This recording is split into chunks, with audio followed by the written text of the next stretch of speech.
Iktomi and the Muskrat. Beside a white lake, beneath a large grown willow tree, sat Iktomi on the bare ground. The heap of smoldering ashes told of a recent open fire, and with ankles crossed together around a pot of soup, Iktomi bent over some delicious boiled fish. Fast he dipped his black horn spoon into the soup, for he was ravenous. Iktomi had no regular meal. Often when he was hungry he went without food. Well hid between lake and the wild rice, he looked nowhere save into the pot of fish, not knowing when his next meal would be. He meant to eat enough now to last for some time.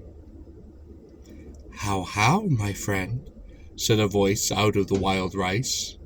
Iktomi started, and almost choked upon his soup. He peered through the long reeds from where he sat, with his long horn spoon in midair. "How, my friend?" said the voice again, this time close at his side. Iktomi turned, and there stood dripping Muskrat, who had just come out of the lake. "Oh, it is my friend who startled me.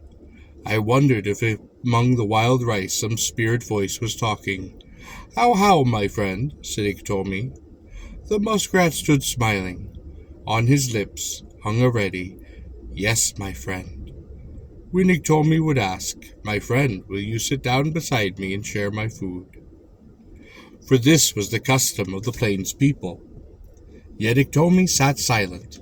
He hummed an old dance song, and then beat gently on the edge of the pot with his buffalo horn spoon. The muskrat soon began to feel awkward before such lack of hospitality, and began to wish himself under the water. After many heart-throbs, Iktomi stopped drumming with his horn ladle, and looked upward into the muskrat's face. He then spoke. "My friend, let us run a race to see who shall win this pot of fish. If I win, I shall not need to share it with you, and if you win, you shall have the half of it." Springing then to his feet, Iktomi began at once to tighten the belt about his waist. "My friend Ikto, I cannot run a race with you. I am not a swift runner. You are nimble as a deer.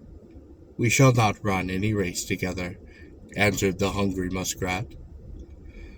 For a moment Iktomi stood with hand upon his long protruding chin. His eyes were fixed upon something in the air. The muskrat looked out of the corner of his eyes without moving his head, for he watched the wily Iktomi concocting a plot.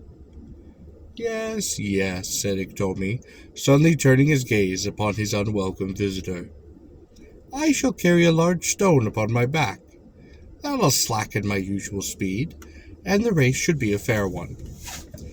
Saying this, he laid a firm hand upon the muskrat's shoulder, and started off along the edge of the lake.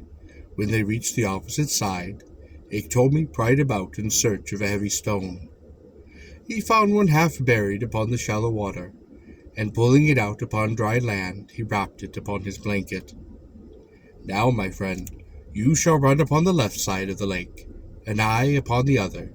The race is for the boiled fish in yonder kettle," said Iktomi. The muskrat helped to lift the heavy stone upon Iktomi's back. Then they parted. Each took a narrow path through the tall reeds fringing the shore. Iktomi found his load a heavy one, and perspiration hung like beads upon his brow. His chest heaved hard and fast.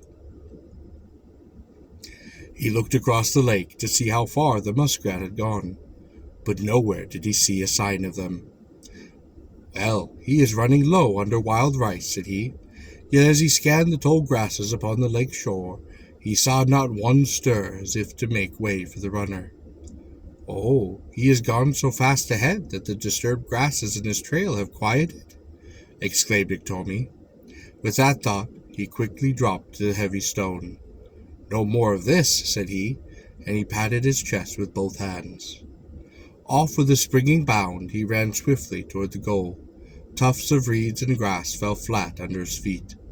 Hardly had they raised their heads when Iktomi was many paces gone. Soon he reached the heap of cold ashes. Iktomi halted stiff, as if he had struck an invisible cliff. His black eyes showed a ring of white about them as he stared at the empty ground, for there was no pot of boiled fish. There was no waterman in sight. Oh, if only I had shared my food like a real Dakota, I would not have lost it all. Why did I not know the muskrat would run through the water? He swims faster than I could ever run, and that is what he must have done. He is laughing at me for carrying a weight upon my back, while he shot hither like an arrow. Crying thus to himself, Iktomi stepped to the water's brink. He stood forward with a hand on each bent knee, and peeped far into the deep water. "There," he exclaimed, "I see you, my friend, sitting with your ankles round my little pot of fish. My friend, I am hungry. Give me a bone." "Ha ha ha ha!" laughed the waterman, the muskrat. The sound did not rise fully out of the lake, for it came down from overhead, and with his hand still upon his knees, Iktomi turned his face upward in the great willow tree. Opening wide his mouth, he begged, my friend, give me a bone to gnaw." "Ha ha ha!" laughed the muskrat, and leaning over the limb he sat upon, he let fall a small sharp bone, which dropped right onto Iktomi's throat. Iktomi almost choked to death before he could get it out, and in the tree the muskrat sat, laughing loud. "Next time, say to a visiting friend, 'Be seated beside me, my friend. Let me share with you my food.'"